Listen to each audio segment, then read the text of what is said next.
በሰላም ነው? በጣም ይቅርታ አላየሁህም። ነገሩ ልክ ነሽ። ከኋላ ያለ እንዴት ይታያል? እኔ ነኝ ጥፋተኛ። ከፊትሽ መሆን ነበረብኝ። ይቅርታ አድርግልኝ ስላላየሁህ።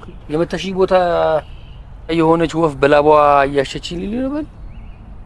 በረረች፣ በራ ሄደች። እውነት የእጅ ስላሴ ከወፍ ላባ ወላ ይብሳል። ኤልያስ እባላለሁ። እዚህ ህንጻ ላይ አራተኛ ኤ የተከራየሁት። እኔም እዛ አራተኛ ቢ ላይ ነው። እደ ጎረቤቴ ነሻ። ለማንኛውም ሁሉም ግጭት ወደ ጸብ አያመራም። ድርድርን ያስቀደሙ ሁለት ስልጡን አፍሪካውያን። ለዚህ ደግሞ ደስ ሊለን ይገባል። ምን እንዳይመጣ ችግር የለውም፣ ልጆቹ ያስገቡታል። አንቺ ወንበር ለልጅ አይሰጥም። ያዋቂዎቹም አልቻሉትም። ልጅ ተኛለች እንዴ? ባይሆን ለልጆቹ ልትከፊ የነበረውን የወንበሩን ቀንሽና ቡና ቁርስ ይገዛበት።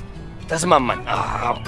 ረያቱ ዛሬ ሀና ሽማግሌ ተልኳል ቤታቸው። ሽማግሌ ደግሞ ከማን ጋር ተጣላች? አረ ልታገባ ነው።